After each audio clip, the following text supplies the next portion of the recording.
Hey guys, this is DFD, aka Dark Frozen Depths, and this is a video I kind of wanted to do just to try and keep things a little bit up to date. But there's been some more stuff in the game, and it kind of makes things a little bit more interesting. So some of the stuff is actually a bit more accessible. But the thing is, this is more or less a video to try and help people like build up as things go along. So it's sort of aimed towards new players, but it can also help people that's been in there for a while.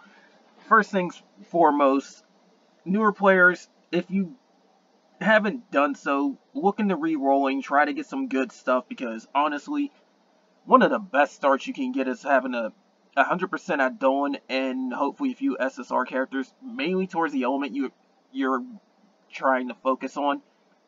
Like, for instance, if you really take the time, you can re-roll until you get something like, say, Monogarmer and, like, 3 light SSR.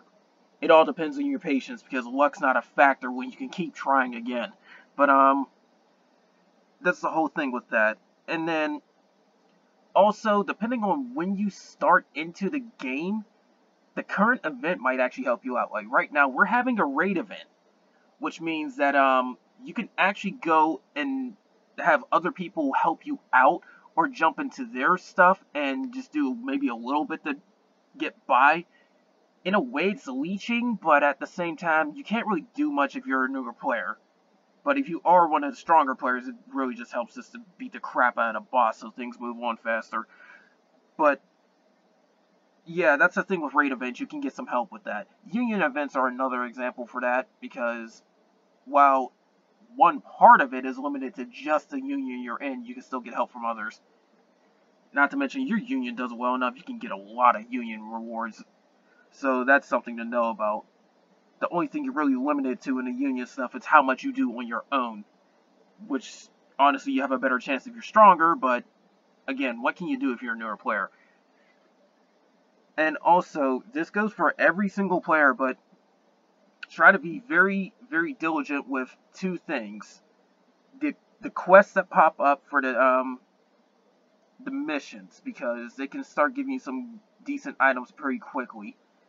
Especially the Dragonic Eye Shards. And then on top of that is also trying to do the daily stuff that you can do, like your limit on gacha pools if you happen to have enough gems, or the SP quests, because you can get both accessories and on top of that materials from dungeons. You can even get experience and gems from that. Those I absolutely suggest you do, because it can start leveling you up pretty fast. But yeah, that's the whole thing with that. Try to be diligent on those. It's something that everybody honestly should be doing regardless of level. I still do it because of course I need it. I got a few more Kamihime to level up because I pulled some more off screen. I'm at 170, which also means I need to go get more materials too. And then accessories, if you become strong enough to handle some like higher difficulty stuff. I can't say high level because they're not really that high level now. But like say handling expert or ultimate in some events, then you should be able to get some accessories. It'll help build your stats up a little bit. Even the end ones have their place because you can take them off for free and they're extra stats. But when you're able to start getting ones with abilities, then you might want to start being picky and choosy about what you want. But even those will definitely help out. I mean, I've gotten, like, there's one of the Kamihime that's shown on screen right now, but she's gotten 12% defense, which, honestly, from what I'm seeing, is a raw damage cut. So she's taking, like, literally 12% less damage than anybody else.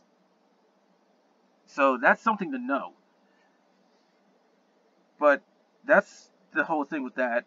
And even before I go any further, like, if you're a casual player, that's all fine and good. But if you are truly trying to get in this game, it is grindy. So be prepared to grind at some point, casual or hardcore, because you will need it.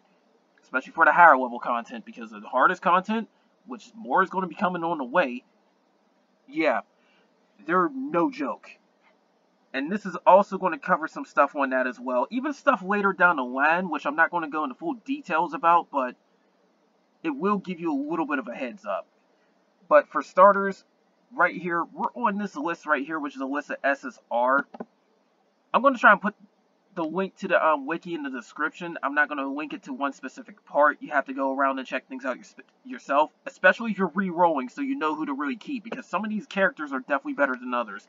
Like Shiva, for instance, not that great for water, but if you pull, say, Nikke Unleashed, she's very good for water. Right now, there's some limited Kamihime you can get. Poseidon for water is extremely, extremely strong, but she takes money, so you can't really re-roll for that one. So if you're a pairing player, go for it. If you're a free player, you pretty much missed your chance. But there's some other Kamihimes that's really good here. Like Ares can be very good for damage dealing, and it really spikes when you awaken her. Sol is extremely good no matter how far you've gotten her. Gaia is really good no matter how far. Satan can be. Amon is very good. Michael can be pretty decent right now, but she'll get way better later. Amaterasu is very good. Susanoo is good if you know how to use her. And we'll get to a little bit more on that later. Poseidon can be good. Thor, situational. Raphael can be good. Titania's very good, honestly. Aphrodite's very good. Sevarog's good. Kuchulain can be good. There's a lot of different ones down this list, and I'm scrolling very far down here because we've had so many additions to the game, both limited and permanent. So yeah, there's a lot, and I mean a lot to look at. I've even got a few that I'm looking at right now, like Chernobog's very good. I got Vishnu, who's I've been leveling, and she's pretty good. I think this is the last one we got in a tear. She's part of this event right now, this one right here. From what I've seen, her kit's actually pretty strong. So, yeah. But if they're permanent, you can re-roll for them anyway, so. All of the Unleashed characters are good in their own department, so they're not a bad pick to go for. There's others that might be upgrades of previous rarities, like Artemis got stepped up to SSR and it did her a lot of justice. There's just like, yeah, Beelzebub got stepped up to SSR and did her pretty good, actually. It still fits her theme from before, but the payoff can be a lot better. It can be a lot better than her SR version, trust me on that. But that's the whole thing with this. You can actually go through this list and look at them. Thing is, though, no matter how good or bad the character is, they're still like SSR, meaning they can get some very high base stats. So that's something to still remember. Their kit might suck, but their base stats can really play a role. Especially if you really just need somebody to just sit there and soak up damage if need be, because there's still a chance it can happen. So, there's that. Only specific characters like Gaia might draw attention to themselves. But that's the whole thing with that one.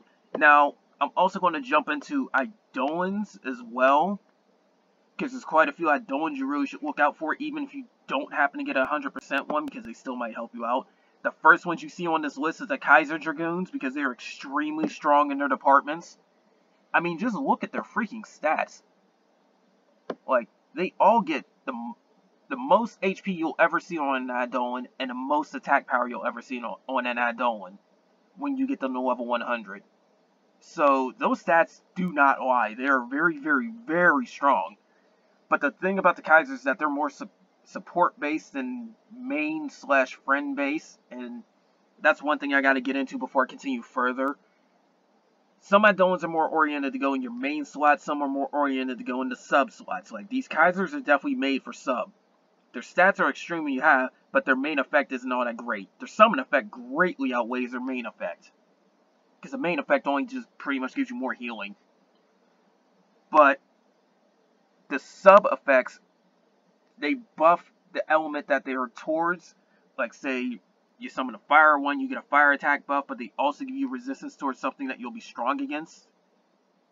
Like, fire is strong against wind, so it's buffed towards that. That's another thing to know about. But even if you don't pull them, there's the Eidolon Orb Shop, which can give you one copy of each, so you should be trying to aim for at least 60,000 Eidolon Orbs so you can get one of each copy. I've gotten 3 myself, so I'm halfway there. But that's also because I've been playing the game for quite a long time, and I also throw money at it, so I'm a little bit further than others.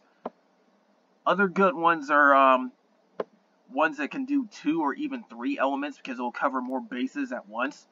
This is where Ouroboros, Echidna, Thunderbird, Fafnir, Behemoth, quite a few of them can actually do it. Especially considering the fact that they can also reach higher points than what the event Eidolons get. And I'll get to them later.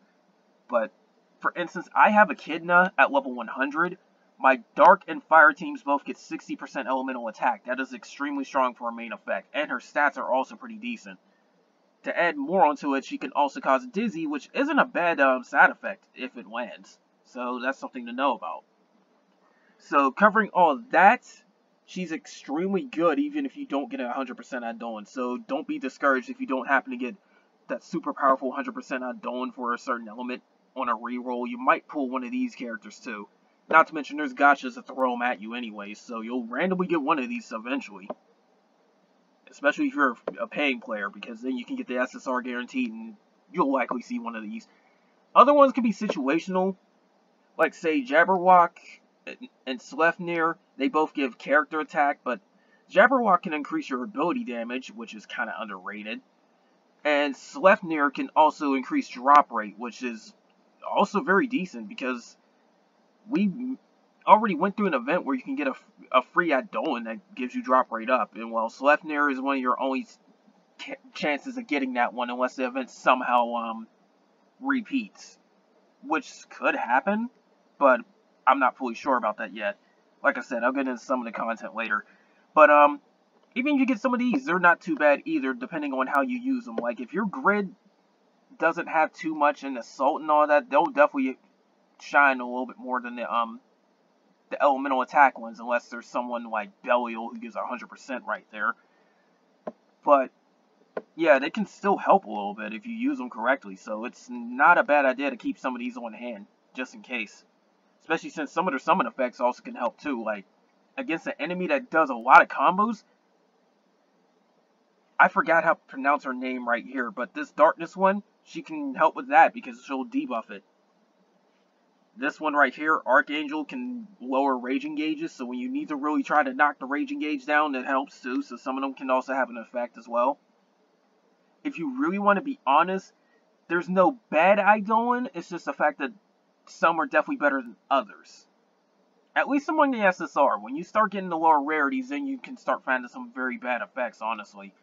So, that's something to know about. Without a doubt, reroll for these ones. We have all 6 of these Eidolons in the game right here that I'm showing. From here, Belial, all the way down to Anubis. Definitely try to reroll for one of those, even if you don't get them from rerolling because, say, you're too far in the reroll or whatever. Try to aim for these ones. They are hands down the best ones to have in your main slots. Period. Because they give a huge, huge power spike. Now, from Belial to Rudra, it's instant.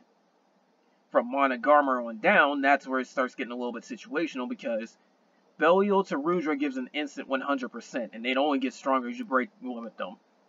Monogarmer and Anubis, you need to have matching elements, and that's where I also have a little bit more weight with the other ones too, because if you have Monogarmer, you get 80% light attack, and then for every single Eidolon, you get more that matches their element.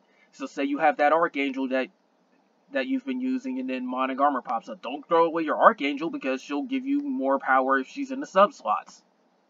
So that's something to know too. Not to mention, all their summon effects are very, very good. Like, Anubis removes a charge turn. Kieran can remove some status resistance. Build up some status resistance for you. I don't know how to pronounce this one's name. They say Fraserberg here, but it's really completely different in the actual Nutaku version. She gives a defense down, which is highly valued. Belial can raise attack power. Rudra can raise defense. They all have some very, very good effects, so by no means are they horrible. None. They're all good to have. And then later down the line, we're eventually going to start getting these type of Eidolons too. Like, there's one where it's like an upgraded version of Diablos, the one you start off with. Only she works kind of like a Willem. I'll get to them later. But I've seen videos of people using her. She's a little bit underrated. But that's the whole thing with that one. And then there's these other ones too that you're seeing right here. They also work like the 100% Eidolons, except for they work like Monogarmer and Anubis, where they give you more power when you match the elements. But they can get up to 120 out the gate, so that's even better than the previous ones. So that's something else to know about. But now we're also getting to these ones as well. These are future content. I don't really know what the full thing is with these characters, but they do seem to augment what your weapons give. So it can help out with that. But the thing is, these are exceedingly hard to get because the future content is going to be really, really tough to do. So that's something for when you get really built up. So look forward to that later, but that's why you need to try and get stronger right now. Getting stronger is not a quick process, but it's something you do need to keep doing to try and build up more and more. Now, all these Eidolons from here on out are going to be event Eidolons, meaning you can only get them at certain periods. Even if they eventually came into a raid, there's going to be something called an epic quest where you can get them again. Not to mention, you can use Eidolon orbs to get a lot of these raid Eidolons, so there's that. But when it comes to the Advent ones, just wait for the thing to repeat, and eventually you'll get it. Now that we got Final Break weapons, we'll start going through them again, and I'll get the weapons later. But they all can also have some decent stuff, too. Like, Apocalypse is actually pretty good for a main slot if you don't have anything better, because like Echidna, she raises Dark and Fire, just not as much. It goes up to 40% instead of 60. Phoenix is the same case for, like, Light and Lightning, which is, like, a smaller version of Thunderbird for that instance. Some also come with some decent effects, like Jorgamonger and Yatagarasu. They both come with a summon effect where they give attack down. Garuda can up combo rate. Sandalphon can also up combo rate, but more oriented towards triple attack. Typhon can increase attack power. Like, they all have their uses in certain situations, but it depends. Medusa's one that honestly does seem a little bad, but like I said, all SSR are still at least usable. Because you can still hit somebody with poison, but it's not too reliable. And then, the main thing with her is burst streak damage, which honestly, it doesn't have too much weight because it hits the final attack of a burst streak. So it will up the damage off of that, but those can do a lot of damage if you have teams that can really build up their burst damage. So it can pay off more than you think. It depends on how you use it. Because this game can definitely be quite situational. But, Rahab can also sip and, give lightning resistance. Crom can lower combo rate. So, and she also boosts HP and attack power, too. Which is, in the form of assault instead of elemental attack. But, again, it depends on how you use these Eidolons. They all can be pretty decent. This is something else to look forward to as well. And some of them, well, you may or may not see them ever again, but who knows. They're the ones that come from crossover events. So in that case, you might see them again, you might not. I can't guarantee anything. They did repeat this Kamihime event, so we had a second chance at Ming Huo, who's shown right here, who actually is really good in a sub slot. Just don't put her as a main because you'll find better stuff. I mean, she does give you a lot of HP in the main slot. 2 of her nearly doubles your HP, but you mainly want her in a sub slot. I haven't seen Jack Frost repeat, but it's still possible. Same thing with St. Nicholas, only you can get her from orbs. And there's quite a few other ones, too, that you can look forward to. So, that's something to know about as well. And then there's ones that we haven't even got yet. Like, we got Tartarus, but anybody past Tartarus we haven't had before. So, that's something to know. Except for these ones down here. We've had these before, and they'll keep repeating. The Willems. Now, these ones, again, they're usable, but they're extremely situational. If you want to be honest, the time they shine is when you have an Eidolon that needs to get multiple elements matching them in order to build up the effect, because then you'll really have an effect with the Willems as well. But the whole calling card with the Willems is the fact that they can seriously spike your assault value, as in your pretty much what you would call physical attack. But the thing with their assault value boost is the fact that you have to have 3 different elements in your front line. And that's also the same way that SSR Diablos works. But like I said, I've seen a video where somebody's done a lot of damage. They took the Phantom Realm as a main and Diablos as a friend. And they had pretty much 3 fire characters and then 2 from different elements. I think light was one of them. But they made that damage really spike. It was more than what I got. And that's saying something because I got a very, very strong light grid right now. But they did a lot, and I repeat, a lot of damage. So if you can make them work, by all means go at it. But they're best suited as a sub slot because they all come with pretty much weaker versions of the Kaiser Dragoon effects. And that's the whole thing with them. Except for the Phantom one, she just gives you an attack up. But the Phantom one easily is the best out of all of them, if you want to be honest. So that's something to know about. And keep in mind of the element Phantom, because you're not going to see too much of it. But some fights utilize Phantom element enemies. And that said, you can take a lot of damage, but you can also deal a lot, because weakness is applied to both sides. So you can't avoid weakness, but you can use whoever you want in the Phantom fights. That's something to remember. And 9 times out of 10, they'll drop something Phantom based. Speaking of which, we'll also get content that also drops those type of things, and we're going to head towards a section where you can probably see them. But there's a lot of elemental different weapons you can get as well. And I'm just going to quickly glance over them, but I will explain a few of them when we get to them. But some of these weapons come from Gacha as releasing a Kamihime. You'll see who it releases right here, and it'll link you to their tab if you click on it. But the ones that don't either come from an event, or they come from either some special method that involves like special gacha tickets, or you have to use Dragonic Eyes in order to get them. The thing with all of these weapons is the simple fact that every last SSR in the game can give you a major, major stat boost. So at the very least, they're useful for that. But not all of them have very good effects. Some of them are definitely way better than others. And some you could just flat out bypass. I'll get to the effects later down the line. But if you're looking at this and you're seeing these little blue numbers, these weapons can final break. Our list is different from the JP version because we're not as far as them. But expect a lot of weapons to be able to final break. And when you're able to do that, you have to first get them to level 125 and their skill level to 20. And then you'll be able to use materials to final break them, which always include Orchalicum. Well, it's called Orchalicon in our version. But that's something you get from Guild Order and eventually other stuff too. So that's something to know.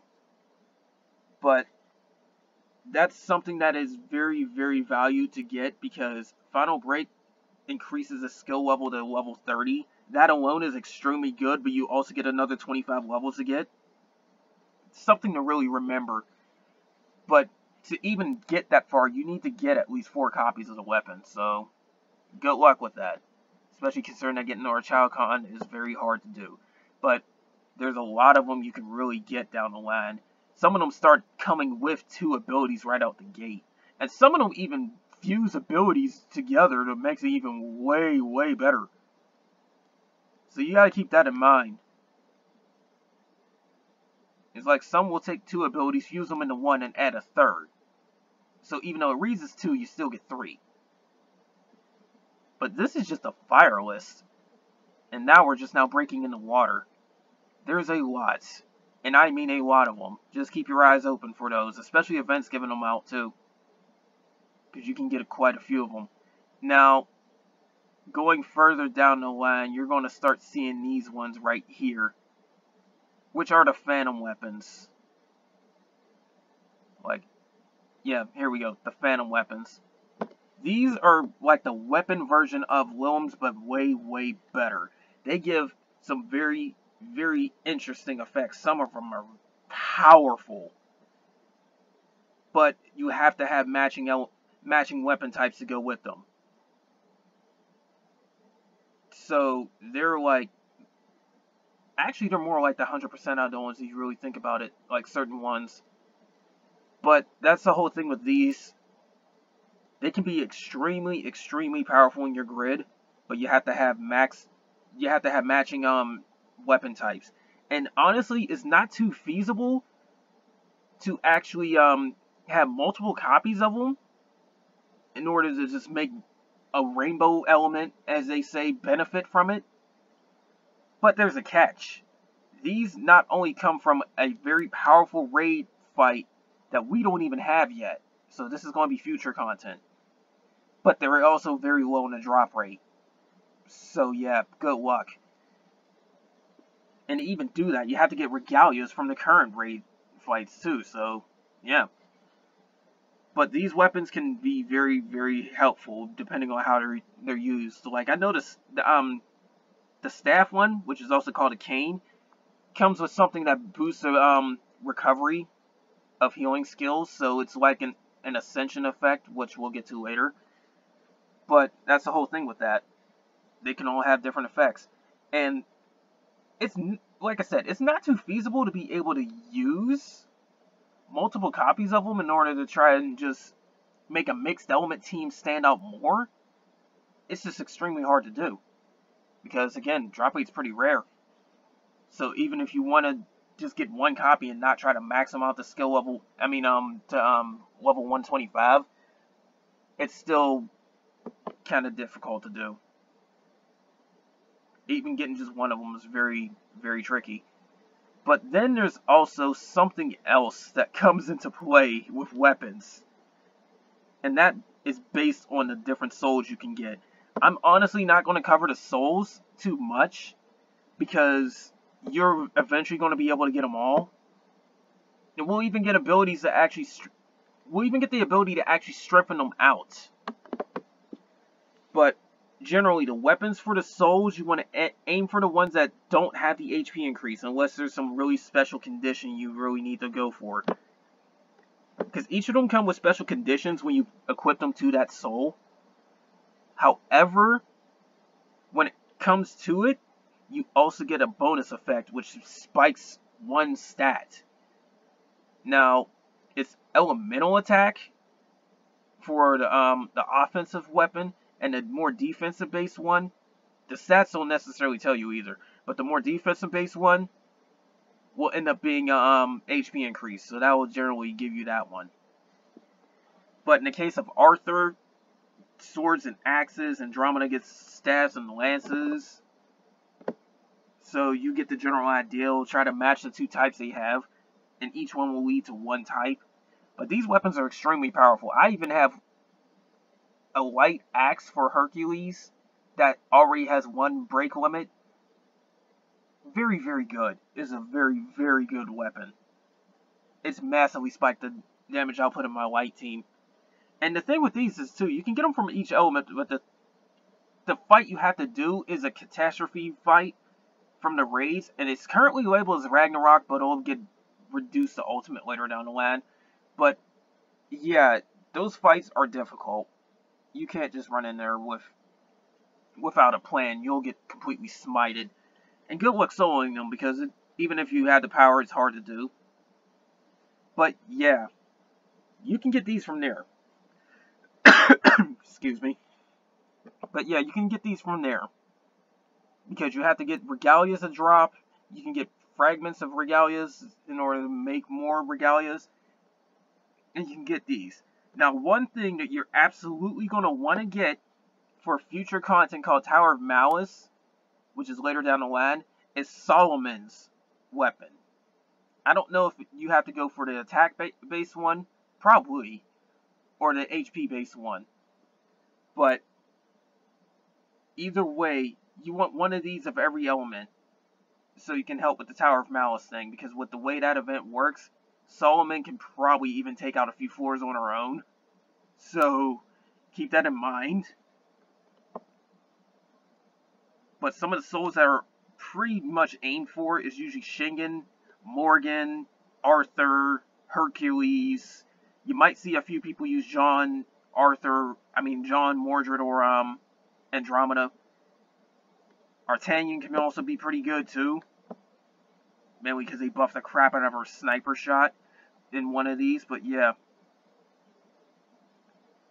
it's dependent on what you really want to go for. But some of these can really have some strong effects. Like, one of John's weapons can give you an extra 20% damage cut. That is a 60% damage cut.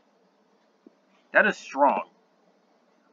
Arthur's case, she can get an attack buff that will pretty much double in power. So it's 40% increase instead of 20.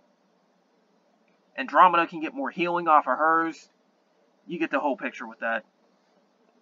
But these weapons are also worth looking into. One more thing that's also worth looking into as well, because I've already mentioned the quest before, accessories. Now, eventually, we'll get the ability to do accessory types combined to make it an equip effect. When you have all 5 of your slots open, and you have 3 of a type of accessory, you get a bonus effect depending on what accessory type it is.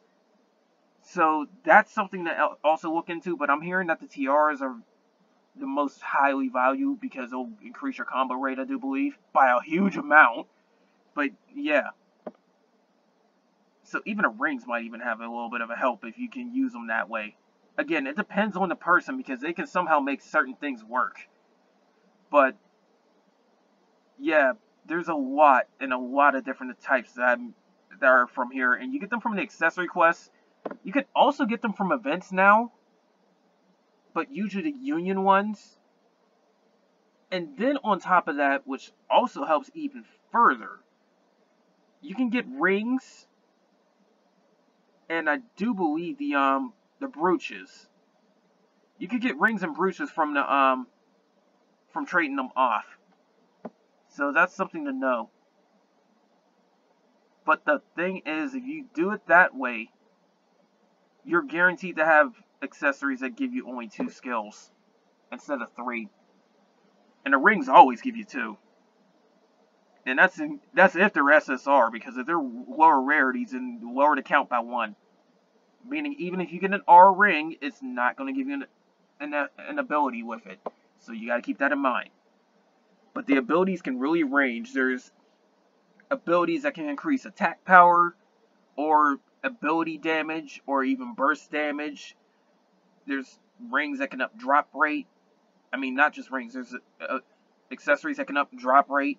There's accessories that can give you more HP, more defense, like I've said with one of my characters. Can speed up the rate you drain the raging meter, which, if you want to be honest, is probably the worst of the bunch, but even if you get it, it still sometimes helps. It really depends. That's like the most situational of the effects, if you want to be honest, so that's why a lot of people tend to overlook it. There's ones that can up your resistance towards getting effects on you, like bad effects, and then there's ones that can up your rate of putting bad effects on enemies. So, again, keep going at it. You'll find a whole multitude of stuff. You can easily get SR if you're able to clear rank 4. Until we get rank 5 and rank 6, you're not guaranteed to get SSR, so you got to keep that in mind. Unless you want to trade for them, in which case you're limited on your trades. But when we get rank 5 and rank 6 accessories, you can get SSR. When we're able to do rank 6, we'll guarantee to get 2 of them per run. So that's something to look forward to. So that's extremely good. And then these are all the series effects too. If you can sipping there's some series effects you can get them too if you look further down. But that's the whole thing with that. Yes, the earrings. These earrings is going to be they're going to be limited. So that's something to know about. It's the earrings that's actually limited for 2 abilities. But they're better than the rings when it comes to stats, if you want to be honest. Just not much. Now, one last thing I got to get into before I start talking about content. Definitely skills for your weapons. This is the biggest thing you have to pay attention to, because I could say this without a doubt. If it's somehow not increasing your attack power, which is Assault and Pride, you're probably going to ditch the thing. Because you absolutely need these at all times. That is one thing without a doubt you definitely need, because the later content definitely warrants it. But other effects you're going to want is stuff like Defender, stuff like maybe even Rush and Barrage, because they can up your combo rate. Again, it depends on the person. Vigorous can do it too. Vigorous is like the opposite effect of Pride, but we haven't gotten that just yet. There's one that can up ability damage, which is situational, if you really want to be honest. Ones that can up recovery rates, which is Ascension. We've had a few of them before. Burst damage you can get a boost on. There's one that can give you sneak attack, which is honestly critical hit. And you can get this 100%. You're guaranteed for critical hits. So if you want to be honest, Stinger can be great if you get a lot of it. If you don't get much of it, then it's pretty much a gamble.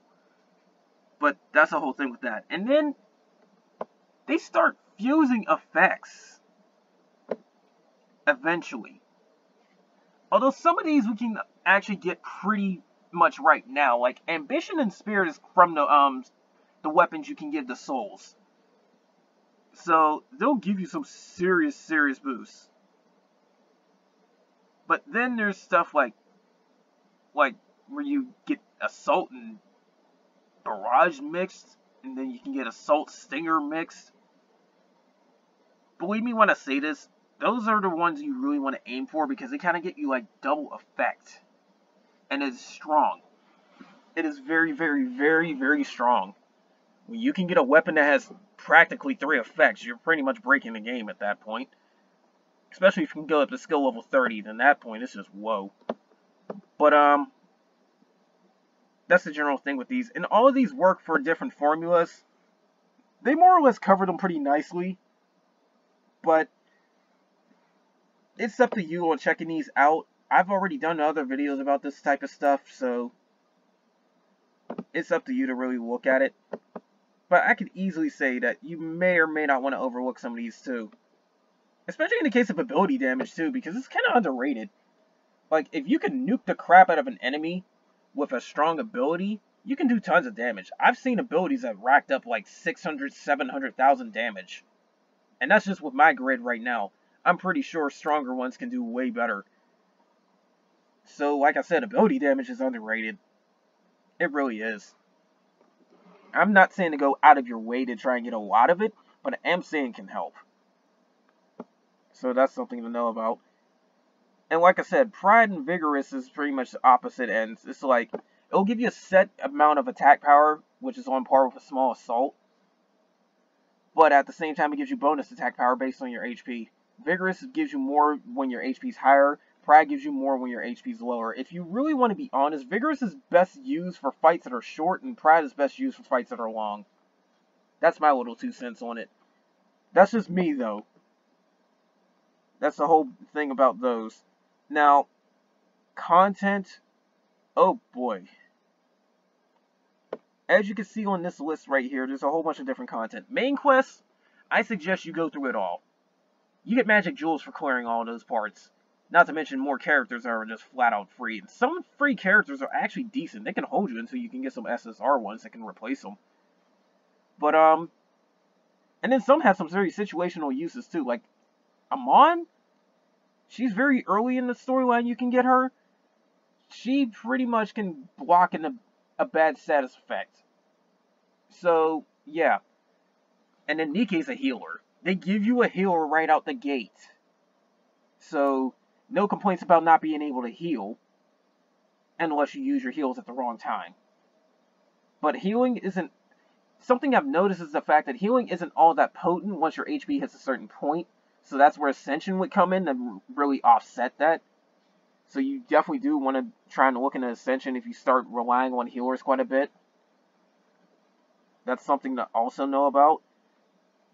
Like I mentioned, there's the SP quest, which includes the experience one, the gem one, and then pretty much materials. Those quests are definitely best done every single day. Except for the materials one, because you might want to do it as you need it, because you could probably save your AP for other stuff. The thing with the materials quest too, when you're able to handle the hardest one, which is ultimate, it's best to do that combined with standard. Because standard has seems to be the one that has a better chance of dropping the Holy Crystal, or is it the Holy Shard? Whatever the second level crystal based item is. But then there's ultimate ones where they give you a much higher drop rate on the higher level stuff. Now the weaker level stuff is where you can come, where the gem quest comes in, because you can get gems every single day. There's even points where you can grind out a lot of gems too, and I'll talk about that later on. But when it comes to getting gems, use them for the gem gacha, because hey, guess what? Gem gacha throws materials your way too, which includes every material you can find from the lower raids, and then on top of that, a lot of the lower tier elemental materials, and even the lower tier crystals. When you go into the shop, you can trade every day to try and upgrade these things, and I suggest you kind of do that to help out a little bit. But you can get a lot of those as well, and it helps. It really helps. The main reason why you want to do that is to get weapons in order to build up skill levels, and I've done videos on that one too. I've done one pretty recently that covers it pretty nicely, because skill level 30 is extremely hard to get. Unless you have SSR weapons you can throw away, skill level 30 is extremely hard to get. So that's one thing to know about. Heck, even on an SSR, getting to skill level 15 is no easy feat, because it's going to start taking a lot of materials at that point. But that's something to know about. The gacha can throw pretty much a whole bunch of that. And then it also throws leveling materials for both weapons normal levels and then your Eidolons. So that's something else to know about. There's even quests that pop up at different times of day where it will give you pretty much a chance to get a lot of gems or a lot of weapon enhancement materials for high weapon experience points, or Eidolon ones. And to be quite honest, if you have no weapons, the level for experience, still do it anyway, because you can feed those high experience weapons to your Kamihime. That's something to remember as well, because when you're trying to level, experience can go pretty high, and it starts taking a lot to really start leveling them up. Especially in the case of when you awaken some Kamihime, because some SSR can awaken to go into a stronger form of themselves, which ups their stats, well, their maximum stats, which ups their abilities as you start leveling them again, and even adds some effects to their bursts as well. In some cases, like Soul, which is the one I mentioned that had the high defense, her burst effect gains the ability to give you resistance towards darkness, so you get a little bit of dark resist. That's something to know about. You definitely have to look into Awaken Kamihime. I know EA is one of the ones that isn't too good, though, even after Awakening. Like I said, there's no Kamihime that absolutely sucks, because even EA has her use if you're putting her in a water burst team, which is kind of rare. But, like I said, the more situational they are, the less likely they are to get used, so you gotta remember that. And then, like I said, leveling them isn't too bad.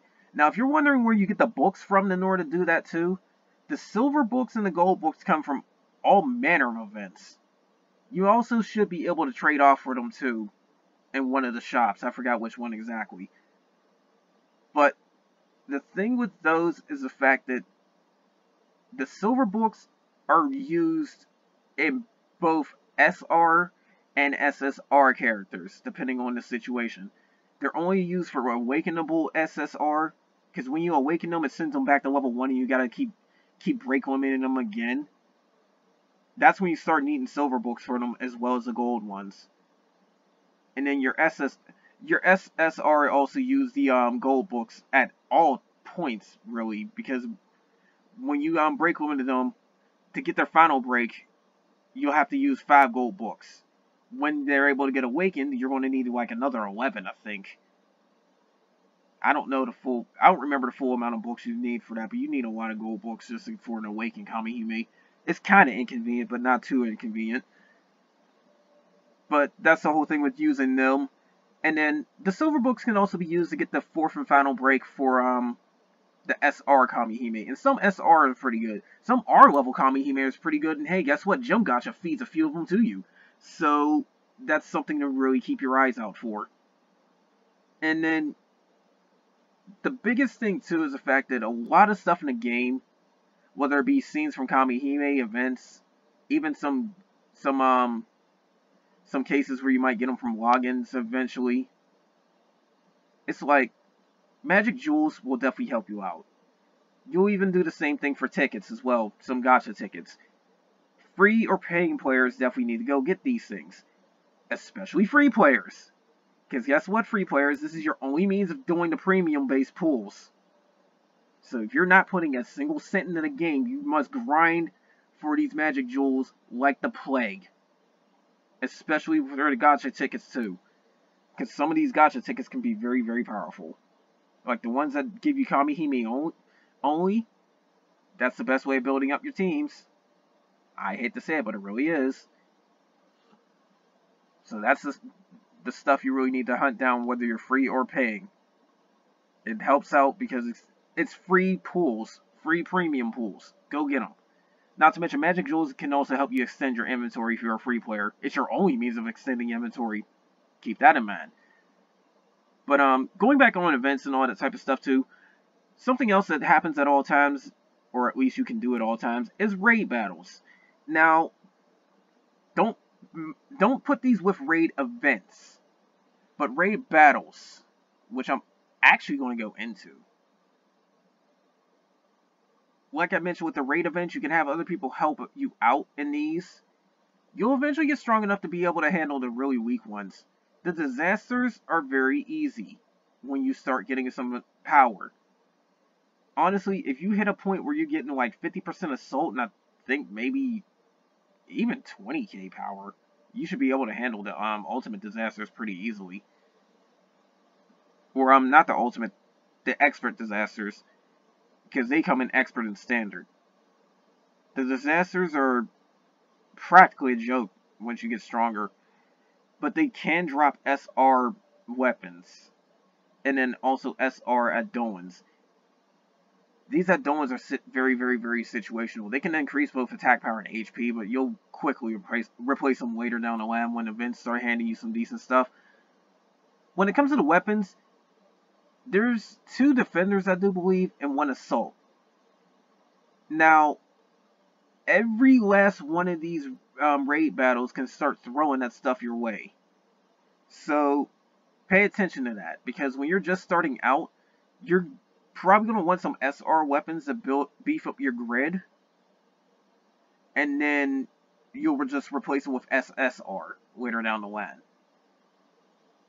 I suggest getting at least maybe 1 defender, but you'll probably find an SSR that has it anyways, and then definitely get the assault ones to fill up all the holes in your grid, because you want to try to have matching element as much as possible when it comes to that, unless you can somehow make a mixed element grid work. But that's one thing to keep in mind, though. And then when you're able to start handling them, or maybe you can do a little bit in the fight and hope for the best for somebody else to come clear it out, you can start doing catastrophes, and that's where the stupidly powerful stuff lies, like the regalias for the regalia weapons, and then eventually the phantom weapons, and then eventually some item you get to trade for the 3 Eidolons I mentioned that seem to boost weapon grids, and they come from the stupidly strong one right here that surpasses even the Ragnarok base fights. But yeah, these can be some very, very difficult fights depending on how it is. Like for instance, you see the general idea for it right here. Standard, level 30 disaster. When you get strong enough, you can pretty much smite it. I'm not even kidding on that one. Expert might take a few hits or turns, but honestly, I'm at the point where I can full burst it to death. So burst time means it immediately dies. And that's something to keep in mind too. Depending on your union, you got burst times where your burst gauge is automatically filled. So you can just full burst right out the gate. But it only works for raid fights, interestingly. So yeah, raid events, union events, and then raid fights that you just start or jump into. Yeah, best times for those. Keep that in mind. But when you start getting the ultimate, that's where you need to start paying into this stuff. We have ultimate right now, but it's named Ragnarok. They'll rename it later down the line. But ultimate is where things start getting very, very dangerous. As you can see, you start needing your player rank to be higher and higher in order to jump into stuff. But ultimates start dropping the regalias, which you'll need for the Ragnarok fights. And these are, depending on how it is dangerous. Like, without a doubt, the light one's going to be the one to kill off your characters very, very quickly if you do it wrong. But the other ones aren't slouches either. So you got to keep that one in mind. And then, when you get into the Ragnarok versions, it's even harder than before, but then you start seeing assistance for these bosses, so you gotta worry about multiple enemies at once. Good luck. And then, on top of that, to add even more insult to injury, is an even higher Ragnarok fight. This is where you get the trades for the higher weapon-based Eidolons, the ones that can up your weapon grid, and they also can give you some other very good stuff in the trades.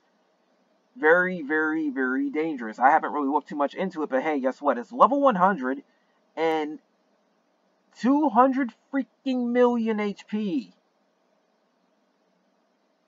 Let me put this in perspective. Standard might have a few 100,000 in the HP.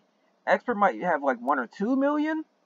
Ultimate might have like tens of 20s of millions. Ragnarok has over 100 million just for the catastrophe boss alone, but the assistants might have around that much. And then the level 100 Ragnarok is 200 freaking million.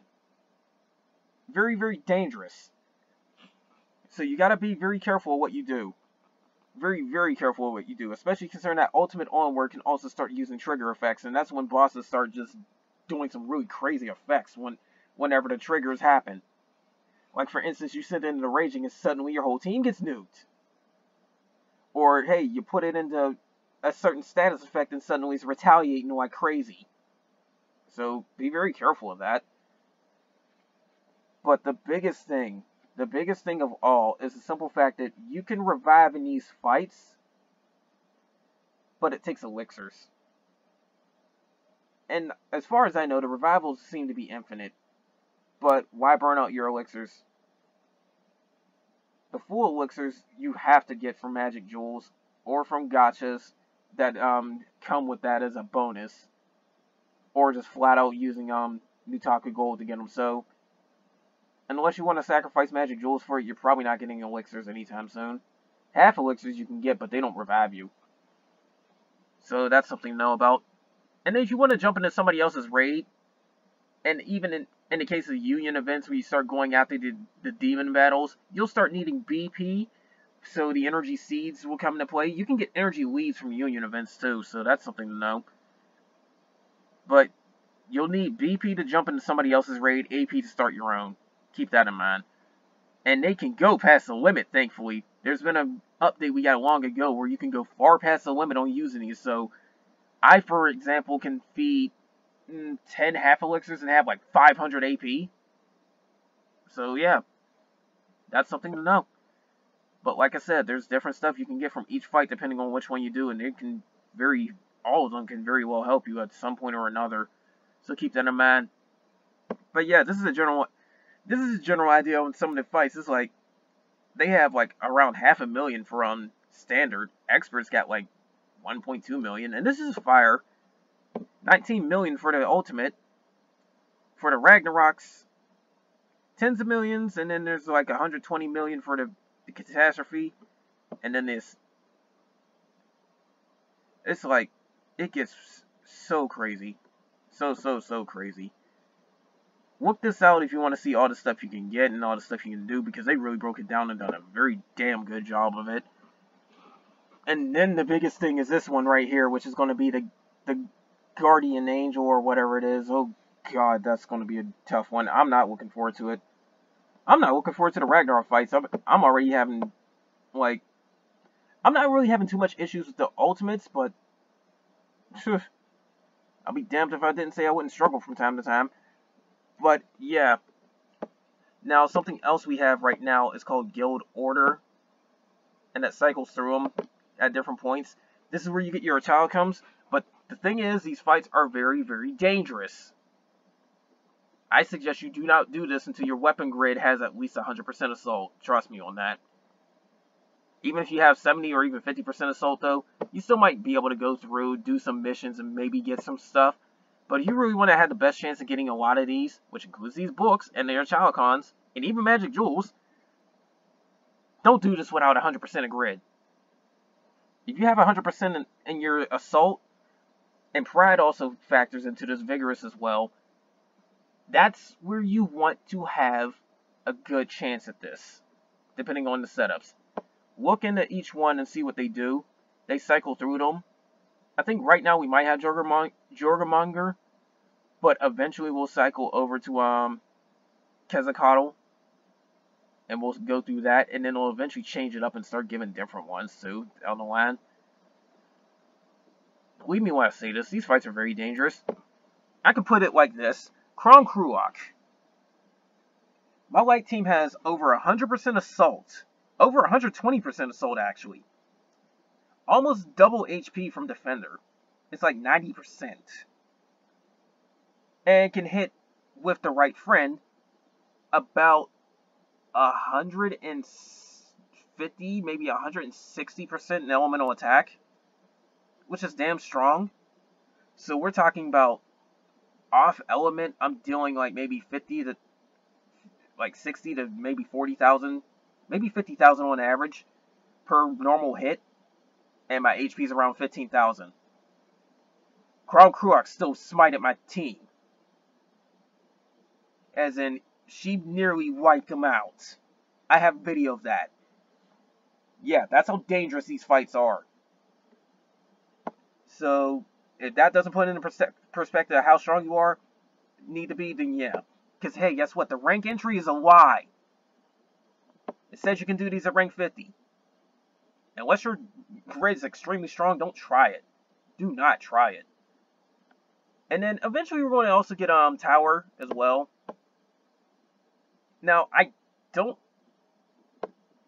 have the exact tower that's going to pop up, because honestly I think it's going to be the next event if this stuff is right at the time of this video anyways. But tower takes a lot of stuff you knew before and throws it into a totally different scenario here, because here's what you're going through: multiple floors, and they start off kind of weak, then they start getting stronger and stronger and stronger until they start hitting guild order level. Good luck. Oh, and here's the thing too, if that wasn't enough, and I'm starting to see true Ragnarok, are they going even higher than before? Whoa, that's not cool. But here's the whole thing with this too. You get 2 entries per day, from what I found out. I don't know if you can stash the keys to get multiple entries, or you have to use them per day. But the biggest catch is the fact that whoever you use, as long as they're a Kamihime and not a soul, but whoever you use can't be used for 3 days. Get a lot of Kamihime. Trust me for this. Especially if you're trying to do every single mission you can, because it also works like guild order in that way, where there's certain missions you get to clear. And hey, guess what? One of the missions that seems to stick all the time is to have elemental advantage. So hey, guess what? Even if you decide to be that player where it's like, oh, I'll start off with a fire team and try to use them for all the content. Hey, guess what? You're missing out on missions in this case. You're eventually going to need all elements. Believe me on that. How you do it is up to you. But my suggestion to you is to definitely start off with one element and then spread out to the others. Because when you get one element powerful enough, it gets much easier to build up the rest of them. That doesn't mean neglect all the other elemental stuff, but it does mean to try and focus towards getting their skill levels up first and then the other ones. But if you are to do that, I suggest doing light or dark first and then spreading out to the other elements. That's my personal hint, but you might find a different way to go about it, who knows. If you're throwing tons of money at the game, it probably won't matter anyways. But yeah, these events are just, woo. This is already looking like it can be a very, very big problem. And like I said, whoever you use, win or lose, they're locked out for a long time. Keep in mind, these events only last for like, what, 8 days? So you pretty much only get to use every Kamihime twice. And then add more insult to injury too. The faster you clear the fight, the more bonus medals you start getting. So the longer you take, the less bonus medals you're getting. If you somehow take more than 24 turns, you're not getting any bonus medals for a clear bonus.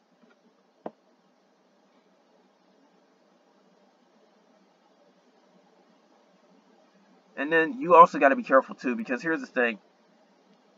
If you have to clear a quest twice, that means you can't fail a single freaking time. That's something about 415 that pops up sometimes. You have to clear it twice. Yeah, the game's not holding your hand at that point. But also, the biggest thing that I really want to go over, which is going to end up being future content, is this thing right here, which is called Epic Quest. So, say we had a raid event. It's not going to repeat.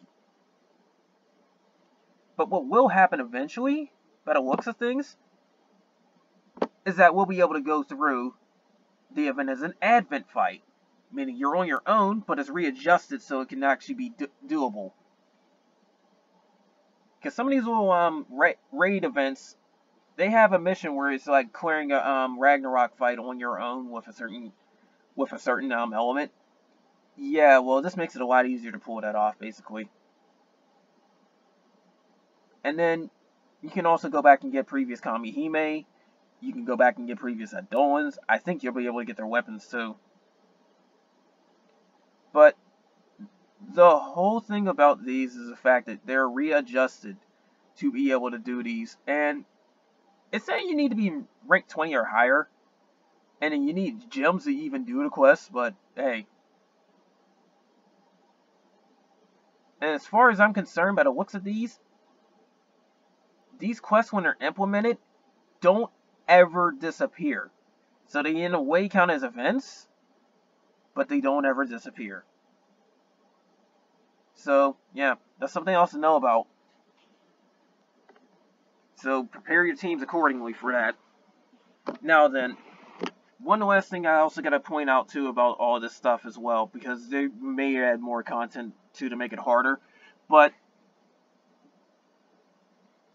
the biggest misconception about this game, and I've seen it a ton, is that there's no set way to clear content. You do have to work with what you got. Doesn't matter what anybody tells you. They can say into their blue in the face that you need certain Kamihime to do certain things. No, you don't. I've seen videos where there's been clear teams of our Kamihime needing SSR out the window, even though you should probably go for SSRs considering that they generally have better abilities, more of them in fact, and better stats. I've seen clear videos where there's been mixed elements, and on some high level content too, mind you. Accessory rank 6 is no joke, but I've seen somebody do a rainbow element team basically. I've seen clear videos where people have used certain strategies too, where it's like, oh hey, you got all these Kamihime that can cause paralyze? Well, just go into a raid and have them chain with other people that got paralyzed. You'll never see a single turn go off the boss. There's many ways to go about this game. It just depends on what you get thrown your way. It's RNG based. I mean, the only true way to really bypass RNG is re-rolling, and that's even to an extent because you can only get roughly 10-20 pulls. Like, unless you go hunting down every single free magic jewel, and then somehow, with the strongest stroke of luck, pull all the best stuff back to back. It's like, unless that somehow happens, you have no real control over the game. Rerolling does give you an extremely good start. Do not doubt that, but it cannot give you a perfect start. Because a perfect start would be to get all the best stuff of every element out the gate. Not happening. That means having all the 100% Eidolons, all the best SSR Kamihime of each element, and a lot of very good SSR weapons that come from the gacha as well. Not happening. You do have to build yourself up. If you want to go at this quicker, the best way to do that is throwing money at the game. Otherwise, you're going to have to sit there, grind events, grind in-game stuff. Well, you still have to grind in-game stuff anyway to make your Kamihime and all that stronger. You have to get stuff to get more stuff, basically. So, like I said, this game can get very grindy, and it can take a long time. Me, myself, I've been playing this game since it came out on Nutaku, and that's almost 2 years. So, that's something. And I built up quite a lot of power, but I can still get more.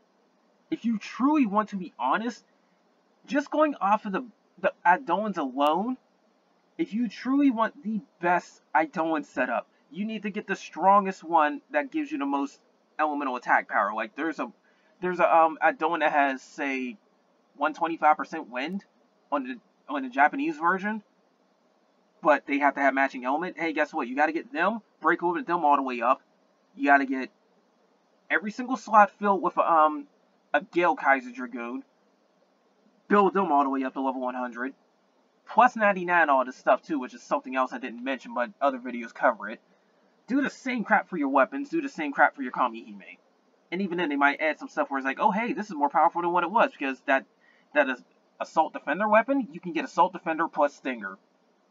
So yeah, that's how this game works.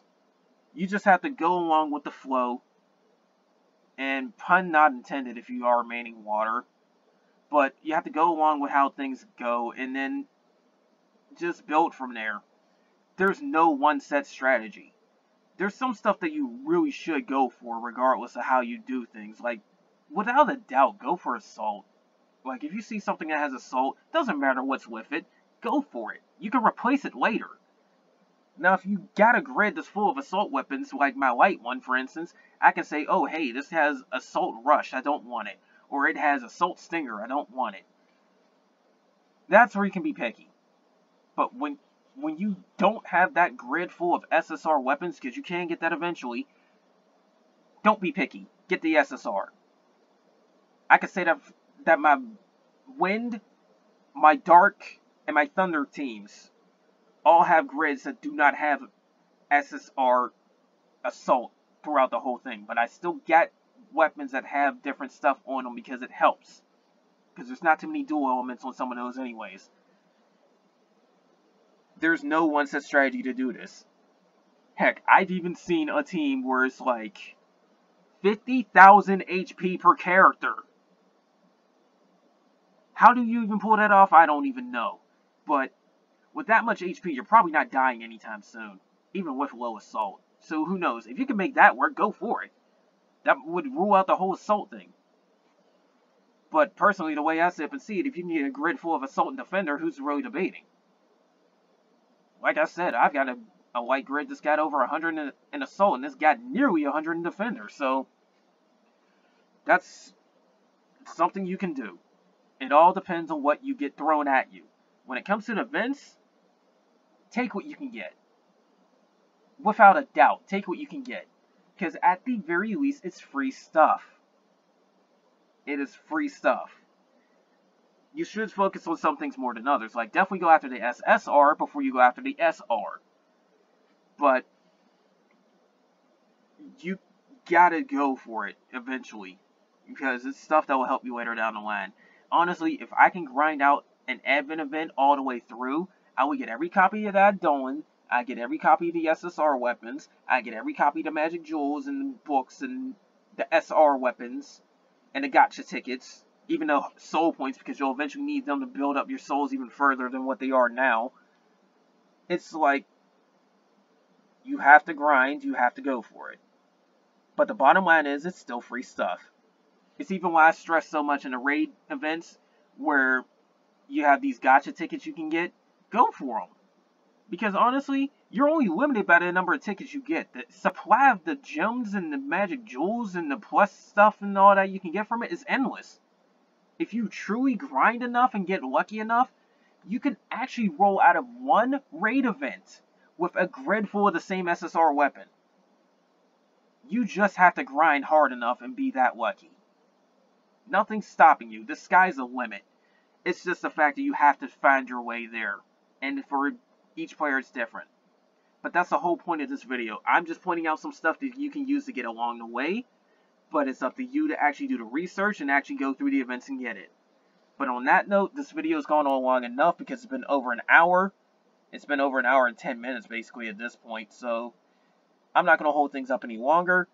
But again, check all this stuff out. Links in the comments. I'm not going to put it in the description because I never do. But just check it out. Go through all this stuff. If you've been here through the entire video, you've been a complete trooper. Especially considering the fact that I've redone this video so many times. I pretty much did this video again so I don't have to cover no more stuff for a while. So, that note, that's all I got for this. Next video I'm going to post is definitely going to be a video of the current event of me doing this with my R team. Because you can even see this. I'm using light for this event and I'm still struggling with a powerful grid. So, like I said, it all depends on how you do it. But anyways, that's all for now, guys. Take care.